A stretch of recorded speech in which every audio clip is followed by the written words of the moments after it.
Que Jésus soit loué. Nous avons eu la grâce de Dieu aujourd'hui, que Jésus nous a fait du bien et qui nous donne encore ce matin. Nous allons chanter ensemble. C'est un chant. C'est dans le recueil de chants en Kirundi.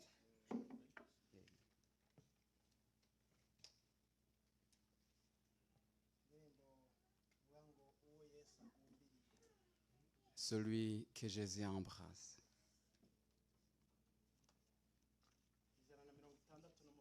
C'est 168 en Kirundi.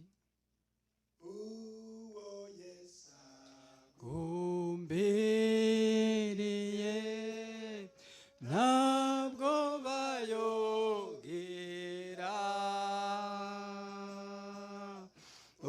urukundo rwiwe rwinshi nirwo ruturura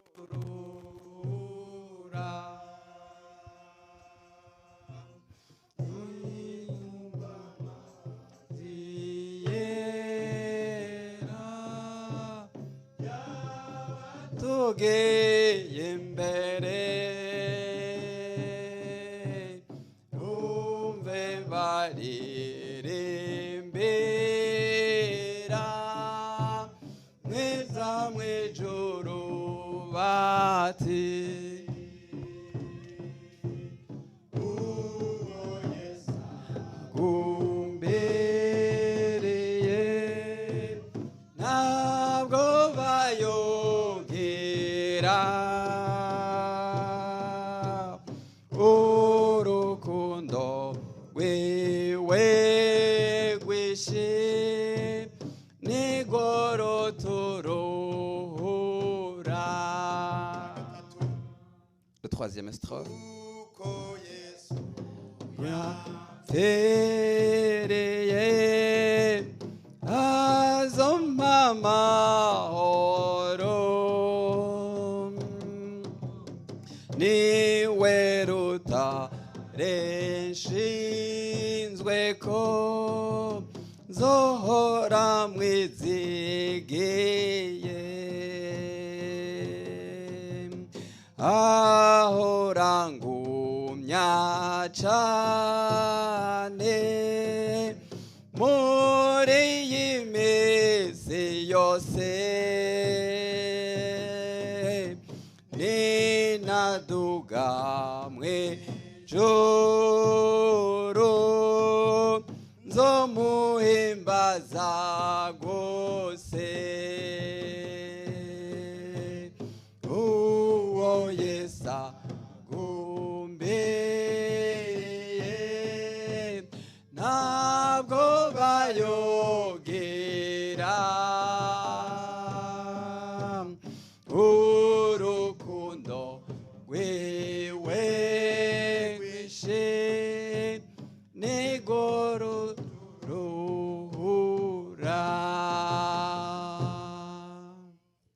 Haleluya. Alléluia. Yesu nashimwe. Que Jésus soit loué. Tugira dusome ijambo ry'Imana dusangira Nous amajambo allons y'Imana. lire la parole de Dieu. Amajambo y'Imana. La parole de Dieu Imana shize ku mutima que wanje. Dieu a mis dans mon cœur. Niba byoroshe. Ce n'est pas toujours facile, Ariko Imana mais Dieu, irazi ingaburo ya buri munsi. il sait ce qui nous suffit chaque jour. Abisirayeli ngo barageze igihe Les Israélites, à un moment, bama kungi imwe. ils avaient une seule sorte, un seul menu. Ariko iyo njya nubwo bayidogeye Mais ce menu, même s'ils sont murmurés contre elle, ntabwo bayicumukurira.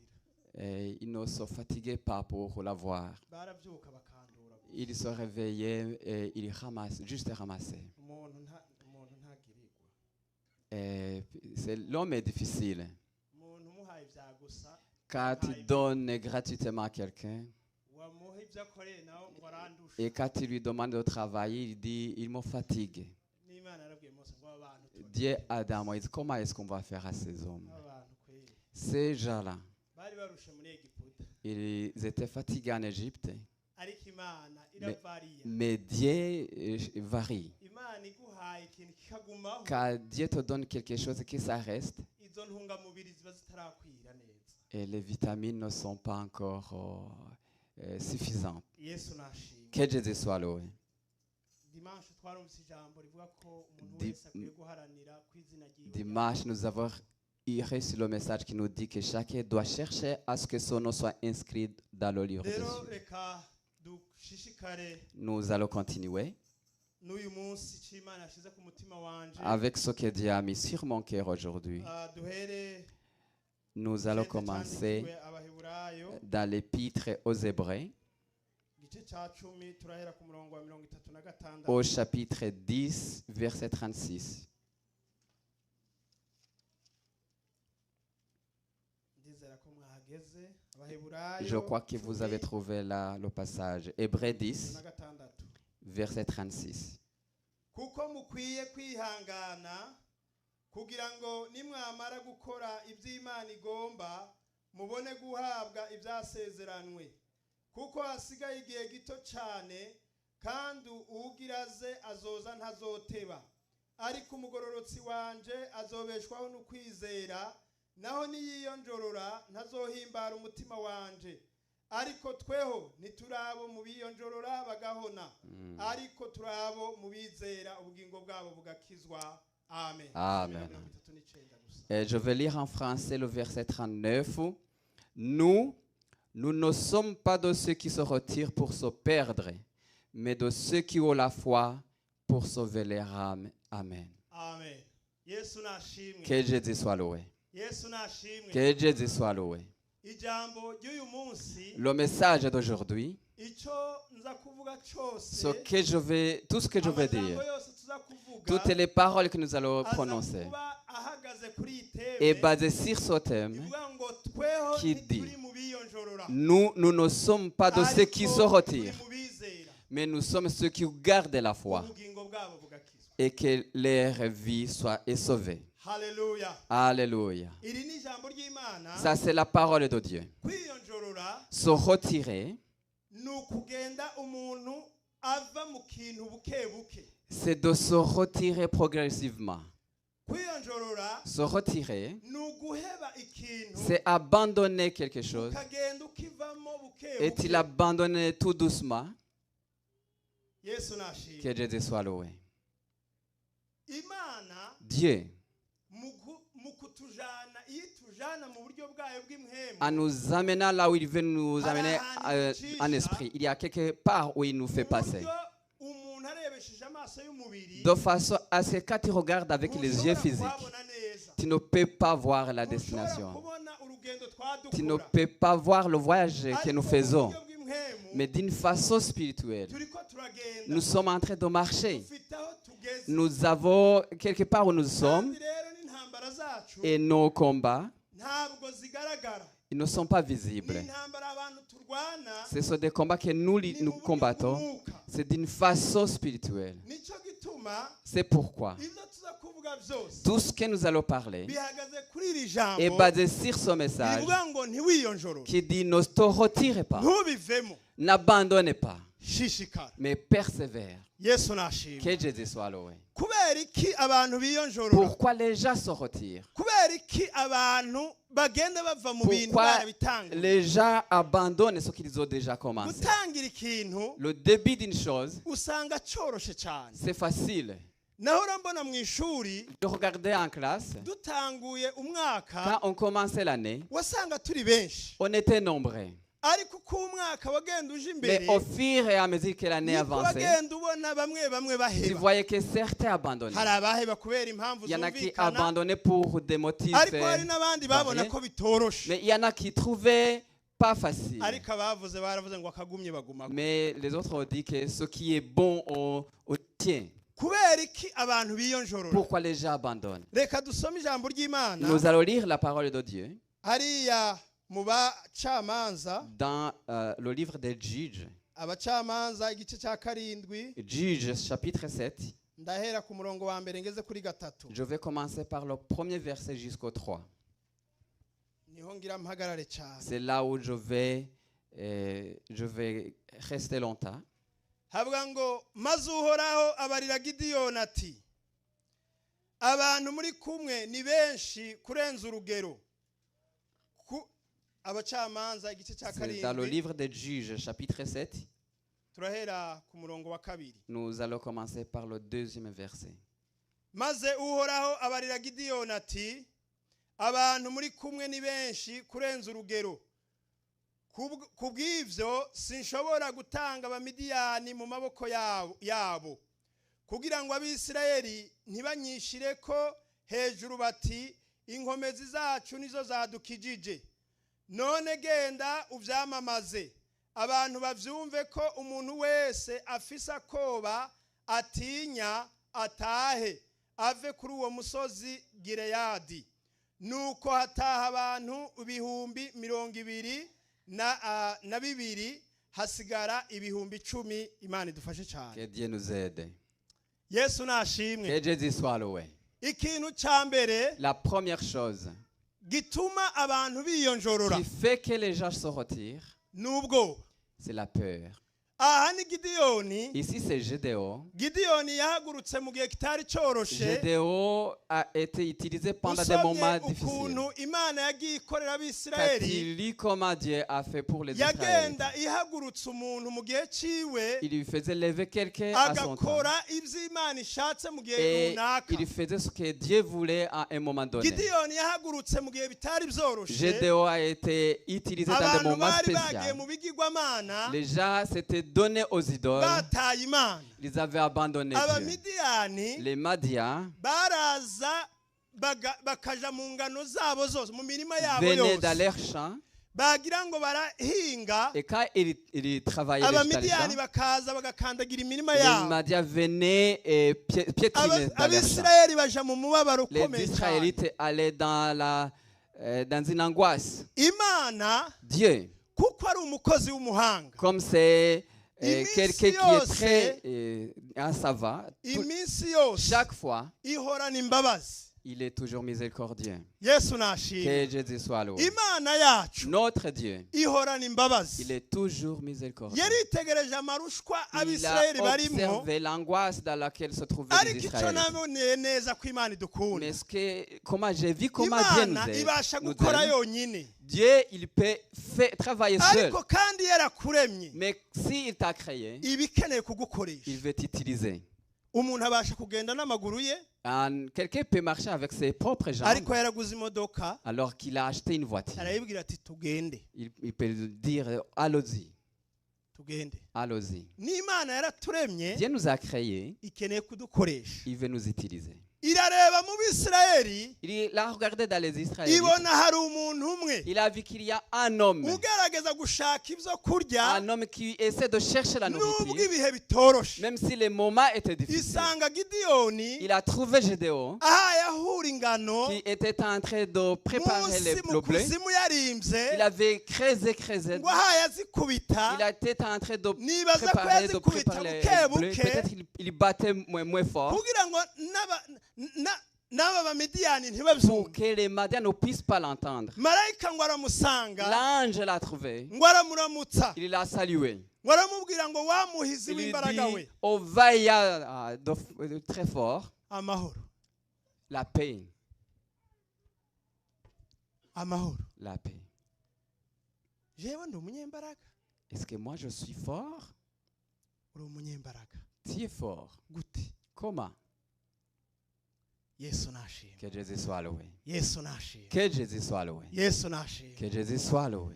Gideyoni Gédéon, amaze kubona ko ari Imana ivuganye nawe, quand il a compris que c'est Dieu qui parle, Imana qui lui parle, ikimubwira ikintu cya mbere akwiye gukora, Dieu lui dit la première chose qu'il doit faire. icyamubwira ngo uhereye kuri Il wewe, lui dit à partir de toi-même, ndi Imana nakubonye, je suis Dieu, je t'ai vu. imbaraga zawe nubwo wibwira ko ari nke, Avec ta force, même si tu Ariko penses muri qu'ils izo ne sont pas mbaraga, assez. Mais avec ta force, ngiye kugukoresha. je vais t'utiliser. Haleluya. Alléluia. Aca aramubwira ngo uhere Il iwanyu, dit commence depuis chez uhere toi. mu nzu ya so. Commence depuis la maison de ton père. Ise son père, yari afite ikigirwamana. il avait une idole. Iwabo niho hari hahagaze ikigirwamana cya Shera. Chez eux, il y avait le statut Niho hari d'Asher. ikigirwamana cya Bayali. Il avait la statue de Ngo Baal. Gideyoni aragenda nijoro Gédéon est allé pendant la nuit. atinya kubikora ku murango. Il a eu peur de le faire la Ngo journée. aragenda aragitemagura. Mais il est allé et a brisé, a Ngo coupé aragicanira. la statue, il a brûlé. Ngo bukeye mu gitondo Le lendemain matin, bashakisha umuntu wabikoze. ils ont cherché la personne qui a fait ça. Baramushaka. Ils ont cherché. Baravuga ngo uyu muntu wakoze Ils ont dit, ibininde. la personne qui a fait Ngo ceci, baza c'est qui? kudekuvura yuko ari Gideyoni. Ils ont découvert que c'était Gédéon qui l'a Ngo fait. babwira se Ils ont annoncé à ngo son dukeneye père, ko uyu muhungu apfa. nous avons besoin que ton fils meure. Ariko arababwira ijambo. Mais il leur dit une parole. Arababwira ngo nimba Bayali ari Imana Si Baal est Dieu, nimuyireke yigwanire. laisse-le Kubera combattre iki mugiye par lui-même. kuyirwanira? Pourquoi vous allez Nimundeke combattre pour umuhungu Baal? wanje. Laissez mon fils. Nimba ari Imana Si c'est Dieu, nimurwanye. qu'il lutte contre lui. Haleluya. Alléluia. Haleluya. Alléluia. Imana ikiramubwira ati si ibi gusa. Dieu lui dit, ce n'est pas seulement tout. Tugende Allons-y. tugiye kurwanya abamidiyani. Nous allons lutter contre les Madians. Ngo acavuza inzamba. Il a joué la trompette. Yesu nashimwe. Que Jésus soit Abantu loué. bose ngo baca barahaguruka. Et tous les gens se sont levés. Hacahaguruka ibihumbi n'ibihumbi. Il s'est levé des milliers et des milliers. Ariko Imana yacu ni Mais nziza. notre Dieu est bon. Haleluya. Alléluia. Imana ngo ikiritegereza muri Dieu izo a ngabo. observé parmi les soldats. Ikirabwira Gideyoni. Il a dit à Gédéon, Ati Gideyoni umve oh nakubwira. Gédéon, écoute-moi. Aba bantu ukuntu ndiko ndababona. Comme je vois tous ces hommes, Nubwo nagusezera ni même si intsinzi. je t'ai promis la victoire, Ariko nibamara gutsinda mais bangana gutya. après la victoire, quand ils sont comme ça, Ewe gaye. oh non, Baraza kwirata ubwinshi ils vont se bwabo. glorifier que c'est leur nombre qui a vaincu. Je vais te montrer que c'est Dieu, je suis Dieu qui t'a appelé. None Mana tugire gute? Comment allons-nous faire? Hariho test. Il y a un test. Tugira tubakoreshe test. On va leur faire passer un test. Ati test imeze gute? Quel genre de test? Nyura mu bantu bose.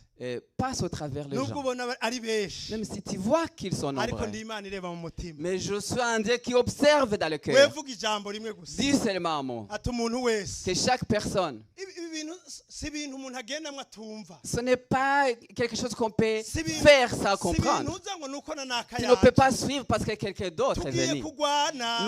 Nous allons à la guerre. Umuntu yumva afise akoba. Celui qui a une peur. Bibiliya yavuze ngo akoba. La Bible a dit c'est une petite peur. Wumva atinya na bukebu. Celui qui a même une petite peur. Yumva hari akantu kaki Qui sait qu'il y a quelque chose qui... n'amahoro. C'est la paix. N'amahoro. C'est la paix. Nasubire muhira. Qu'il retourne chez lui. Uraduhaye uburenganzira. Et tu nous donnes la permission. Uravyemeye. Tu acceptes. None nta ngaruka bizabatugira. Et il n'y aura pas de conséquences après. Nta ngorane. Pas de problème. Ubwoba. La peur. Ubwoba. La peur. Nta muntu utabugira. Personne, tout le monde a peur. Ariko hari ubwoba burenze igipimo. Mais il y a une peur qui dépasse. Hari ubwoba les buhushisha mesures. umuntu. Il y a une peur qui fait... Kandi ubwoba trébucher ikibi quelqu'un. cyabwo Mais le problème avec la peur, ni igihushane no kwizera. c'est le contraire de la foi. Umuntu w'umunyabwoba Quelqu'un qui a la peur ntashobora gukorana n'Imana. ne peut pas travailler avec Dieu. Haleluya. Alléluia. Imana ngo imaze gutuma Car abisirayeli Dieu a envoyé les ngo Israéliens. Mose yabwiye abisirayeli Moïse a dit aux Israéliens, arababwira ngo iki gihugu jewe Imana il a dit, yarakinyeretse. ce pays, Dieu me l'a montré. Imana yambwiye ko ari igihugu cyiza. Dieu m'a dit que c'est un beau pays. Ariko turakeneye ko muri Mais buri muryango nous avons besoin que dans chaque famille, ko hahaguruka umugabo umwe qu'il se lève un seul homme akagenda akazana et neza nawe qu'il aille, akabona neza temonyaje y'iki et gihugu qu'il aille chercher un témoignage de ce pays. akagerageza kunsutena Et qu'il y cherche à me ati soutenir. mugenda igihugu Allez visiter le murebe pays. igihugu Imana Allez yaduhaye visiter le pays que Dieu nous a murebe donné. ukuntu ari cyiza Comment il est beau. murebe n'abantu bakibamo Comment les hommes qui l'habitent. nimumara muzagaruke Et mutubwire après, revenez nous raconter la abisirayeli ngo nouvelle. baragiye aba bagabo 12 Les 12 ngo Israéliens sont barareba iki partis. gihugu Ils ont observé le pays. Ils barakigendagendamo l'ont visité. ngo kandi babona ibyiza Et ils ont byose vu les merveilles du pays.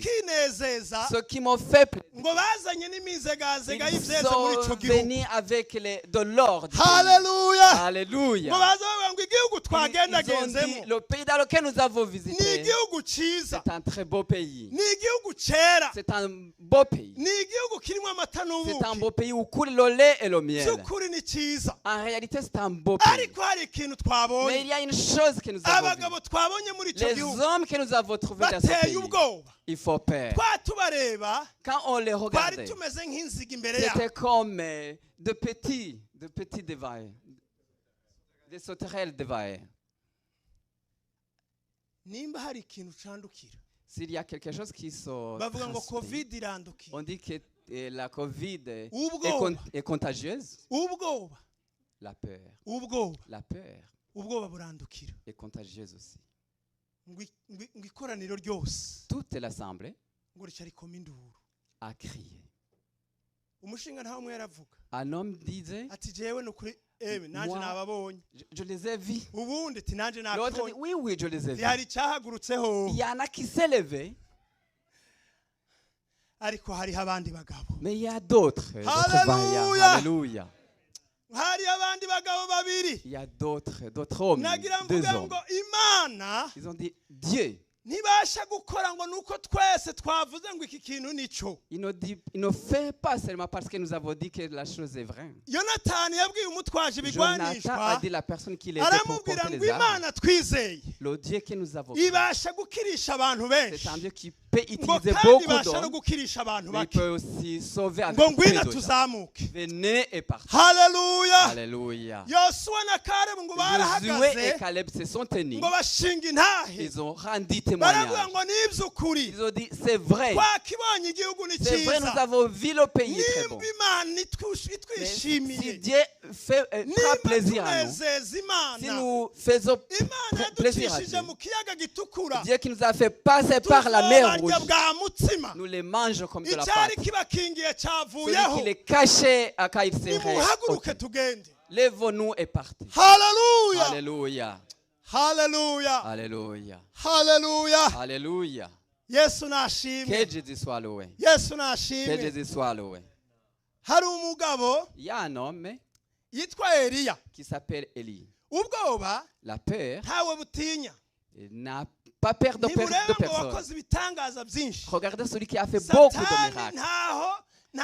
ntaho ukiri mu isi Tant que tu es sur la satani terre, ntiyigera ava inyuma Satan ne relâche nimba pas. hari umuntu ari Ne lâche pas. kuraje Mais s'il y en a qui étaient courageux, satani araza uyu munsi Satan vient aujourd'hui. ejo akagaruka Demain il revient. kuko arazi iyo tuje Parce qu'il sait où nous allons. muririmbyi yaravuze ngo yaraciriwe Le urubanza chanteur a dit il a été ngo agomba abo jugé. yisasira Il ngo veut nicyo ce qu'il gituma parle. akomeje kurwanya ab'umwami C'est pourquoi il yesu persévère à lutter ariko contre les enfants de yaraneshejwe Dieu. Mais il a été vaincu. eliya ngo amaze kwica bya Car bishegu Élie avait byose tué les ngo les faux prophètes. ngo yezebeli acamutumako Jezebel l'a aca appelé. aramubwira ngo ibyo wakoze Ce que tu as fait, ejo nawe ntakubwire nka kwa kundi demain je wagize vais faire de la même façon que tu as fait aujourd'hui. imana zanje zirakabima Que mes dieux me punissent si je ne le fais pas. kandi ngo yezebeli Et Jezebel, yari très strict il était très strict. ijambo avuze La parole qu'elle prononçait, yararikurikirana elle l'exécutait. eliya rero yari amuzi Élie la connaissait. aca aravuga ati uyu mugore ko Il a abivuze dit,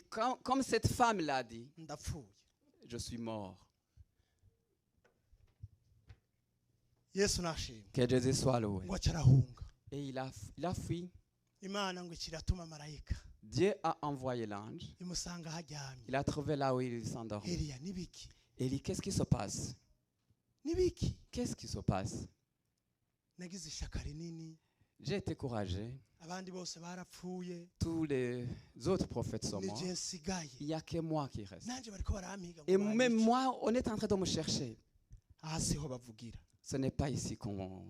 vy'ukurye Lève-toi et mange. vy'ukurye Lève-toi et mange. vy'ukurye Lève-toi et mange. nkeneye ko hari ahantu twama tuvuganira Il y a quelque part d'autre où on se connaît. Alléluia. Alléluia. ngo eliya aca aravyuka ararya Élie s'est levé et a aca mangé. arabandanya Il a continué. bene data nagira Mes ndababwire chers frères, je voudrais vous dire, ubwoba ni ikintu kibi la peur c'est très mauvais. ubwoba ni ikintu La kibi peur est quelque chose de très mauvais. muri iyi minsi À ce moment, abantu benshi bafite ubwoba, beaucoup de gens ont peur. abantu baratinya, Les gens ont peur. abantu batinya ibizoba, Ils ont peur de ce qui abantu va batinya venir. iby'ubuzima, Ils ont peur de leur abantu vie. batinya iby'amagara Ils ont yabo. peur de leur vie. Ariko Imana Mais Dieu, yaturemye qui nous a créés, idufisaho umugambi. il a un beau projet. pour nous. Hallelujah. Alléluia.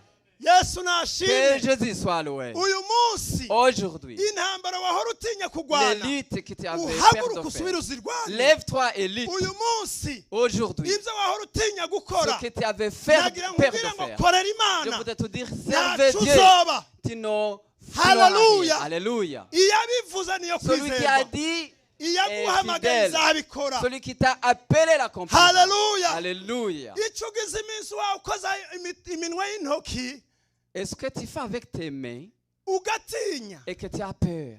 numvise ijwi rimbwira ngo J'ai senti une voix qui me dit, iraguhumurije, il te rassure. humura, Rassure, assure-toi. ntacu uzoba. Tu n'auras rien. Hallelujah. Alléluia. Hallelujah. Alléluia. Hallelujah. Alléluia. Muri kino gihe En ce moment, ibintu biteye ubwoba birahari, ce qui fait peur son nombre. ariko Mais, nubwo biri uko même s'il est comme ça, hari icyo Imana yavuze. il y en a que Dieu a dit. Hallelujah. Alléluia. Yesu nashimwe. Que Jésus soit loué. Yesu nashimwe. Que Jésus soit loué. Hallelujah. Alléluia. Navuze ngo Je- ubwoba buza bwandukira. La peur est contagieuse. Dawidi David, mu buzima bwiwe dans sa vie, yabayeho il a existé. ikintu cy'ubwoba yabanje kucikuramo. Il dit c'était débarrassé de tout ce qui Hari est ibintu peur. Imana igucishamo Il y a des choses par lesquelles Dieu te fait passer ikakumaramo ubwoba. et qui enlèvent la peur en toi.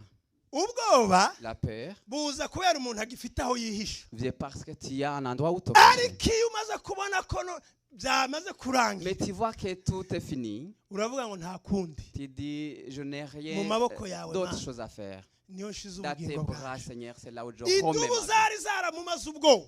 Les, Lehus. les ours l'avaient enlevé toute la peur.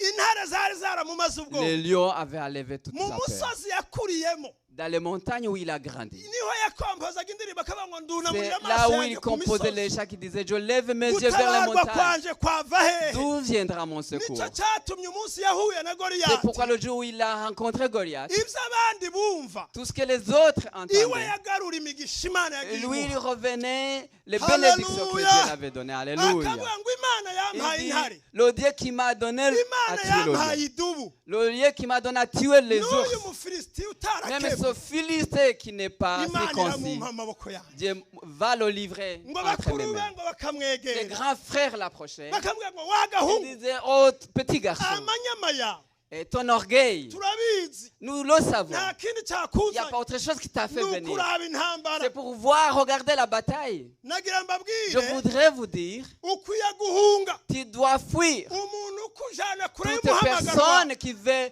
t'éloigner de ton appel. Celui qui te fait éloigner de ce que Dieu t'a dit. kumuja kure. Tu dois t'éloigner de lui. Dawidi ngo yarabakweba, David les a bakegera uwundi éloignés. musirikare, Ils ont approché un autre bakababwira soldat. ngo promesi ihari Il dit, ninatsinda la promesse qui est là, quand il va bazampa vaincre, iki? qu'est-ce qu'ils vont me donner? Ati umwami Le roi. amatagisi yose Toutes les taxes. ya Quebec Du Québec. kandi en plus Et en plus de cela, umukobwa w'umwami la fille du roi, bazamuguha. on te l'offrira. Hallelujah. Alléluia. Hallelujah. Alléluia. Hallelujah. Alléluia. Hallelujah. Alléluia. Yesu nashimwe. Que Jésus soit loué. Yesu nashimwe. Bene data, Oh, nagira mbabwire je voudrais vous dire, ngo tuneshe, vaincrons, tuneshe, vaincrons. tuneshe. Uwo ni umwansi ukomeye. Dusome dukomeze turabe ikindi cya kabiri. Voyons la deuxième chose. Cya kabiri aho nyine turaguma mu macamanza duhere ku murongo wa 4. Uhoraho yongera kubarira Gideyoni ati, n'ubu abantu baracari benshi kurenza urugero, bamanukane ku mazi nanje ndabagusuzumira maze uwo nje kukubarira ko ari we mujana mube ari we mujana nyene ariko uwo nje kukubarira ati ntimujane uwowe ntagende nuko amanukana abo bantu ku mazi maze Uhoraho abarira Gideyoni ati umuntu wese aja kunywa amazi n'ururimi nk'imbwa umushira ukwiwe kandi n'uja gupfukama mu kunywa nawe umushira ukwiwe igitigiri cy'abanyweye amazi ku mashi yabo n'ururimi nk'imbwa cyari 300 ariko abandi bose barapfukama mu kuyanywa maze Uhoraho abarira Gideyoni ati abantu 300 banywereye amazi ku mashi n'ururimi nk'imbwa nibo nzobakirisha ntanga abamidiyani mu maboko yawe abandi bose nibagire gute abandi bose nibagire gute Que tout le reste.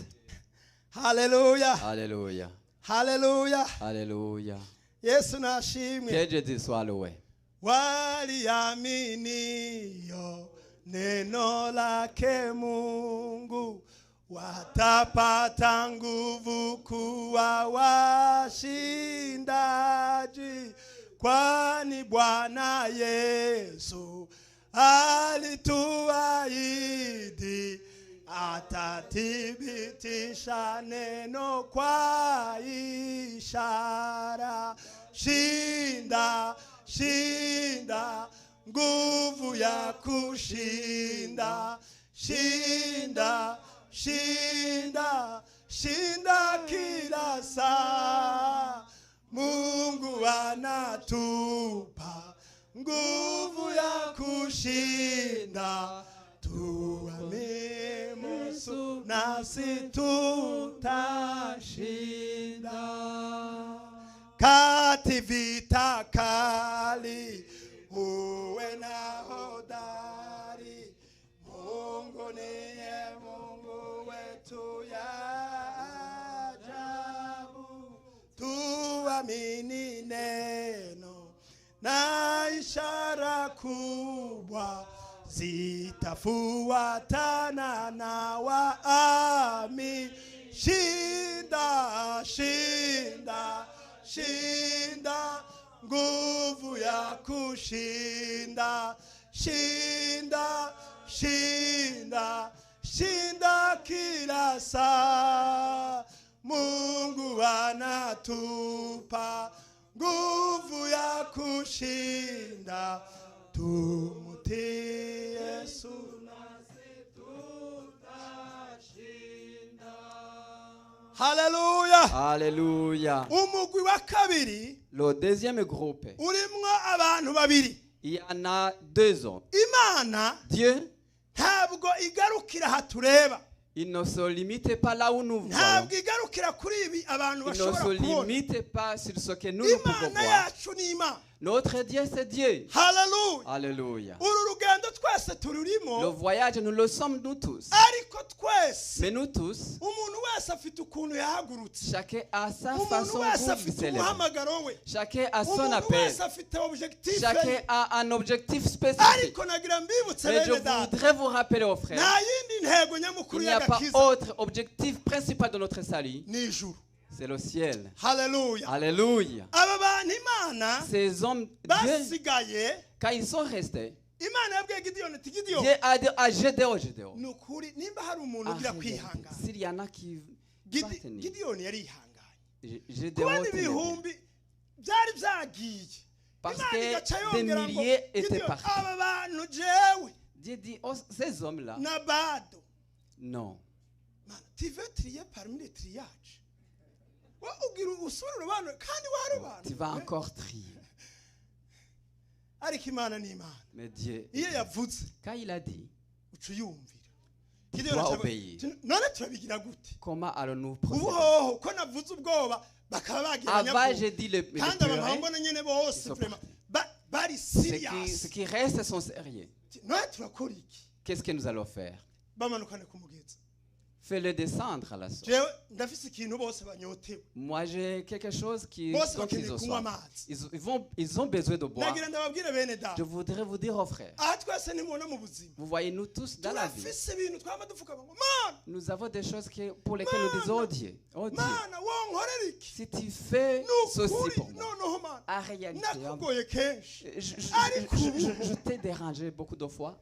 ntiwibagire imana yawe ntiwibagire iyakuremye iguhezagiye nucuyivama iyo uroraniwe nucuyireko. imana ikirababwira ati Dieu aba leur dit, ces bantu hommes, bafise ibintu bashaka ils ont quelque chose qu'ils wowe veulent. ngo tubanze nkunde kwereka Viens, je vais te montrer. iyo ubukene bwananiranye Quand la umuntu pauvreté akaguma akurikira et imana qu'on recherche toujours Dieu, satani aravuga ati uyu muntu rero Satan lui dit, cet homme-là, muhe dufaranga turabe donne-lui de l'argent, on va voir. change Donne-lui de l'argent.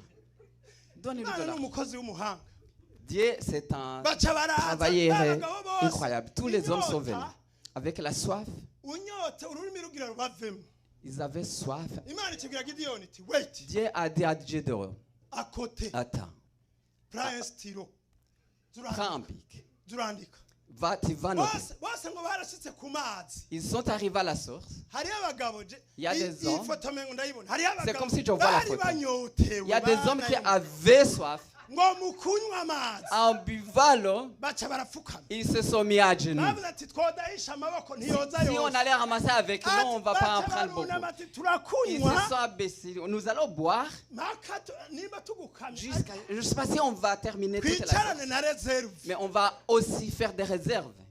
imana iramubwira ati Dieu wabonye lui nawe dit, tu as vu un tel, tu as Era, vu l'autre, tu as vu turandika. l'autre. Prends note. haca habamwo abandi bagabo Il y en a d'autres. majana atatu 300 cyaravuga ati ibi soucis. soucis ntibizitwibagiza intambara Ça ne peut pas nous faire oublier la siga bataille. intego yacu Ce n'est pas ça notre ntabwo objectif. ari iki Ce twahamagaye n'est pas ça pour laquelle Aya nous avons mazi. été appelés. C'est eau. aya mazi tunywa dukeya Nous allons boire un peu, juste un peu. Ils ont baranywa ramassé avec les bareba ko mains. midiyani bataje Ils ont ramassé, puis ils vérifiaient si les Madians ne sont pas là.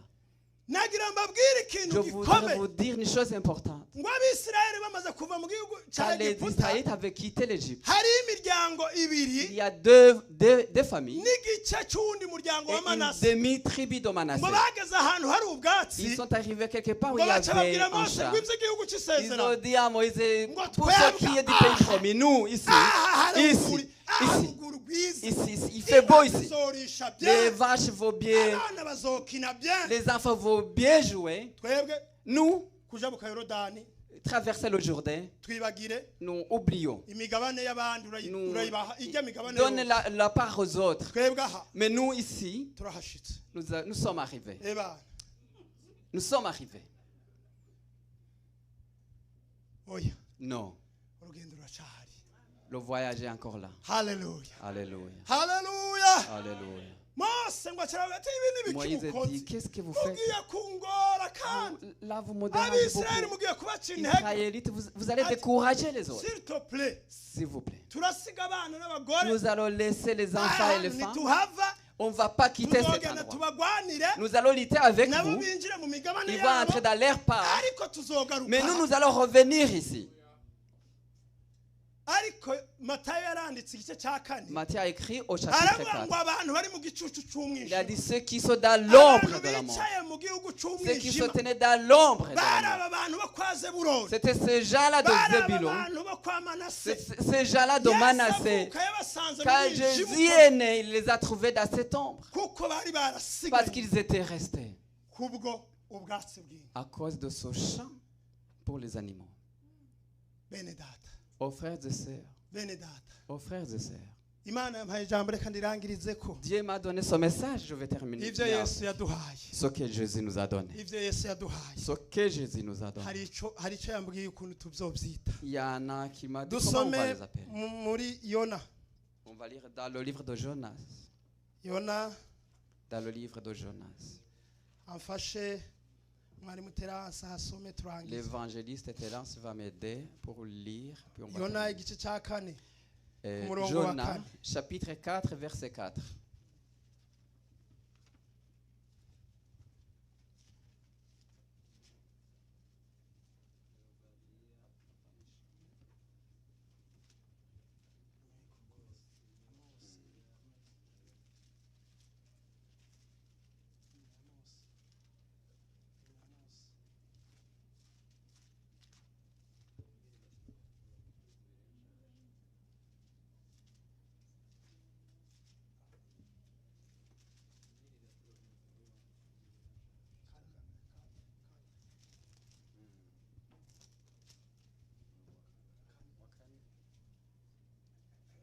Turasoma Yona igice cya kane ku murongo wa kane.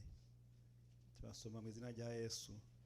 Uhoraho aramubaza ati, mbega gushavuye gutyo ugize neza? Nuko Yona ava muri ico gisagara yicara ku ruhande rwaco mu buseruko. Abari haca agasago yicara muri ko mu gitutu yiteze kuraba amaherezo yaco. Maze Uhoraho Imana ameze ikibonobono gisagara hejuru yaho Yonari kugira ngo kimubere igitutu ku mutwe kimworohereze amagorwa yarimwo. Maze Yona agira umunezero mwinshi kubw'ico kibonobono, ariko Imana itegeka igikogoshi ngo kirye ico kibonobono buca cakabiranye. Maze izuba rirashe, Imana itegeka umuyaga w'indugumba ngo uve mu buseruko. Izuba ryicaye na mu mutwe bituma hinduka goyigoyi yisabira gufati gupfa byondutira kubaho. Maze Imana ibaza Yona iti, mbega kurakije utyo nico kibonobono ugize neza? Arayishura ati, ngize neza kugira ishavu mbere yonyica. Uhoraho aramubaza ati, kugira iki wabagoye ico kibonobono utakoreye kandi utamejeje? Cameze ijoro rimwe kurindi kiruma. None jewe sinari nkwiye kugirira ikibabagwe ni newe ico gisagara kinini kimwe abantu 120 barenga batazi gutandukanya iciza n'ikibi, hakabamwo n'ibitungwa byinshi. Imana ishimwe. Que Dieu soit loué. Yesu nashimwe. Que Jésus soit loué. Mwumvise ibintu Imana iduha ivyise ngo iki? Ce que Dieu nous donne les appelle. Imana yavyise iki? Comment est-ce que Dieu les a appelés? Ikibonobono. C'est le rissé en français. Ikibonobono. Rissé. Ikintu kigutwikira. C'est ce Ngo kikumara iki? pour Kikumara iki? enlever le soleil, diminuer les rayons Yesu solaires. nashimwe. Que Jésus soit loué. Yesu nashimwe.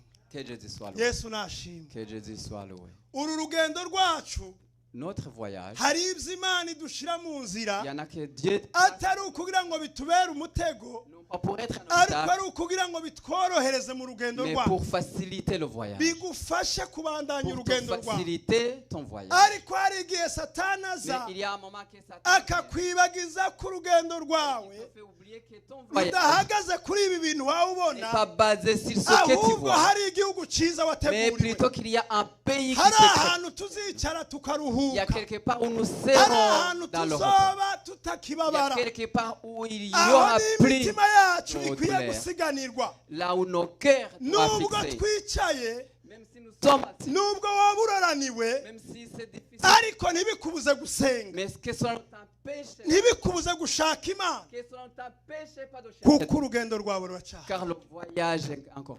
Imana ibahezagire. Que Dieu vous bénisse.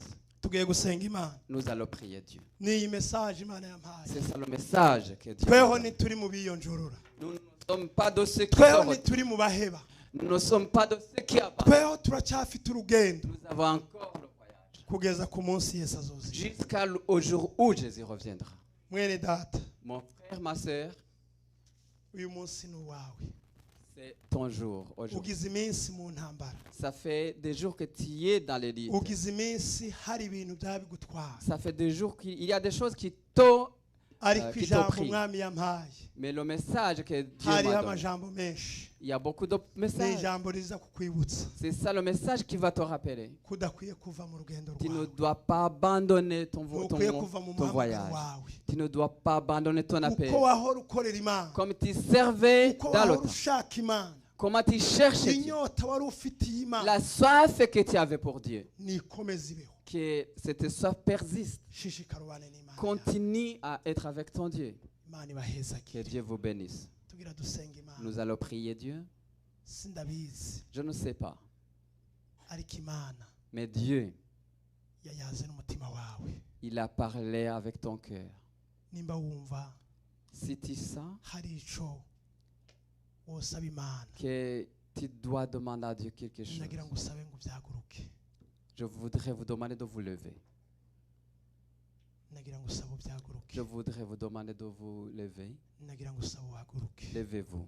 ugize iminsi mu ntambara Ça fait des jours où tu lis. ndetse hari n'ibyo utabasha no kuvuga kubera ubwoba Il y en a que tu ne peux pas hari prononcer à cause de la hari n'ibyo peur. wari warasezeraniye imana ngo Il y en mana a que tu nubikora avais promis à Dieu que tu vas le faire. uzokora ibi naje Si tu fais ceci, moi aussi je fais umwami ça. yaje kukubwira ngo Mais le roi est venu te mbega dire ibyo wasezeranije ce que tu as promis. mbega ko nagukoreye ibyo wari witeje J'ai accompli ce que tu mbega attendais. ko nagukoreye n'ibirenze ibyo wari wavuze J'ai fait même au-delà de ce que tu avais dit. weho Toi, uri kurankorera iki qu'est-ce que tu fais? vyuka Lève-toi. vyuka Lève-toi. vyuka Lève-toi.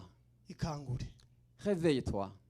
nagira nsaba umuntu Je voudrais demander à by'ukuri yumva hari ijwi riri mu qui mutima sent qu'il y a une voix dans son cœur. ugaruke mu ngabo z'imana Reviens dans l'armée de Dieu. tera intambwe gatoya Fais un pas. tera intambwe Fais un pas. tera intambwe Fais un pas jusqu'ici. tera intambwe Fais un pas. iri jwi Cette voix ni iryawe est pour toi. hari ibyakinze ibindi Il y en a qui ont caché les autres. kuko hari promesse wakoze Parce utarashize qu'il y a une promesse que tu as donnée, mais tu ne l'as pas encore imana accomplie. yarategereje Dieu a n'ubu observé. iracyategereje Il observe toujours. ariko yantumye nk'intumwa Mais il m'a envoyé ngo comme, wibuke icyo wavuze rappelle-toi ce que tu as wibuke dit. icyo wasezera Rappelle-toi de ce que tu as promis. usuzume n'ibyo uhawe ukora Observe ce que tu fais en ce moment ubishitse et accomplis. nagira nsaba umwongere Je voudrais demander notre révérend pasteur.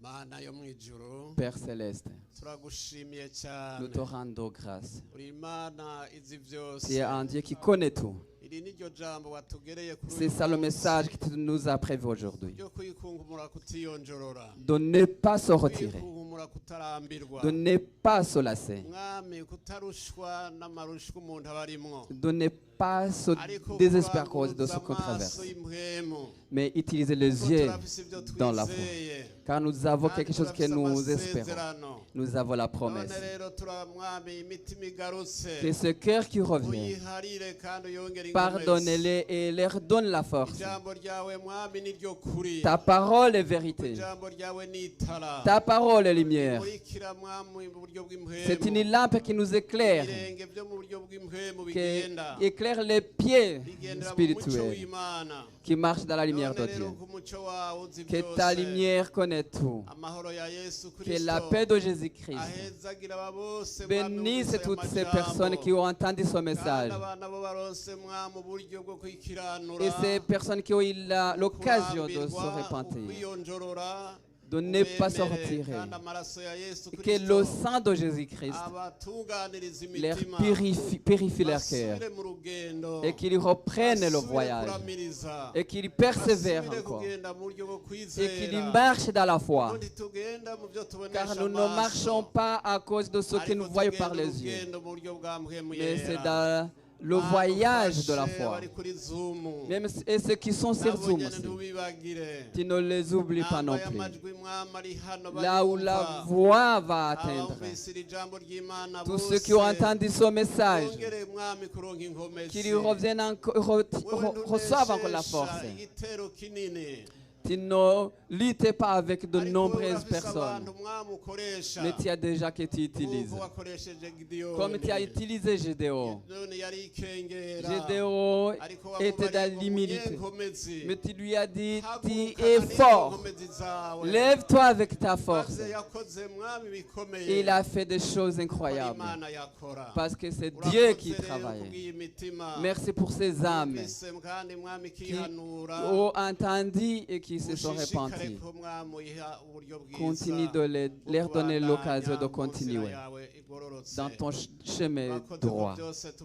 Merci que nous avons tout entendu et que c'est le salut pour nous. Au nom de Jésus que nous prions. Amen.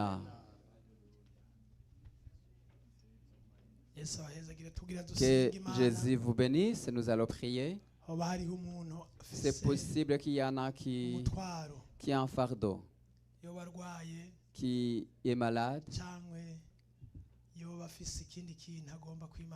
ou qui a quelque chose qu'il veut que Dieu lui fasse,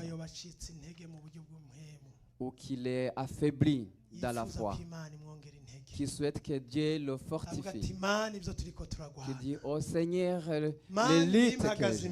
Ceux qui se tiennent devant moi, si tu ne me fortifies pas, si tu ne me donnes pas la force, ça va me vaincre. Il y en a qui a peur de rendre témoignage. Qui dit si je rendre témoignage, ça lui fera du bien. Cette personne qui travaille avec moi, si je lui rendre témoignage, je lui dis que Jésus, mais tu n'as pas la force de témoigner. C'est ton jour. C'est possible. Jésus t'a mis là où tu es pour que tu sois une lampe pour cette personne. Je vais demander à notre pasteur responsable de prier pour vous. Nous te rendons grâce, notre Père Céleste. Nous sommes dans la joie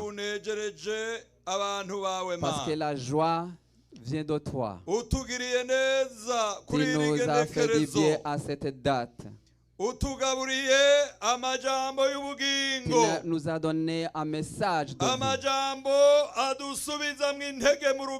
Une parole qui nous fortifie. Qui a fait du bien à toute personne présente ici. Et que chaque personne doit regarder son appel.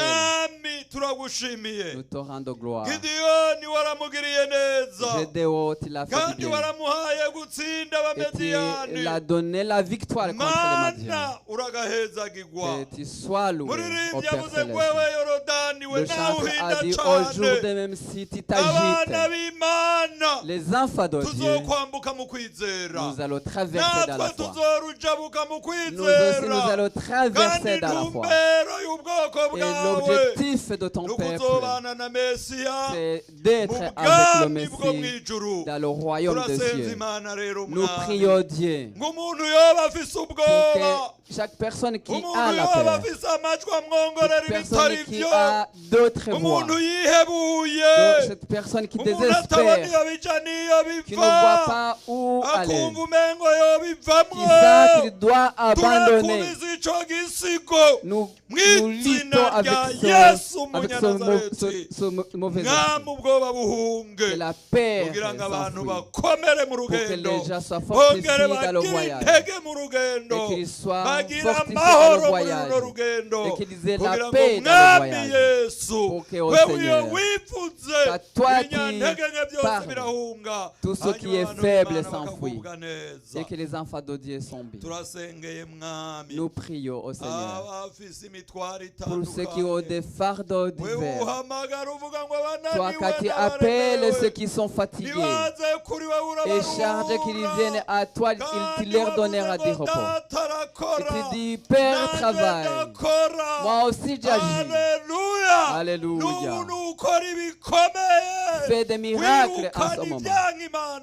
Tu chasses tout ce qui est contraire à la volonté de Dieu. Ceux qui ont des douleurs, ceux qui ont des problèmes divers, comme ils sont venus dans ta maison, qu'ils reçoivent La guérison qui vient de notre Père. Car c'est toi qui guéris, c'est toi qui donnes le secours. Et ceux qui sont sur Zoom, quand tu vas visiter ceux qui sont ici dans l'assemblée, que tu les rendes visite au nom de Jésus-Christ. Car c'est toi qui donnes le secours. Nous te remercions car tu fais tout. Et nous prions au nom de Jésus-Christ qui est mort pour nous et ressuscité. Amen. Que Dieu vous bénisse. Nandasa, Nandasa.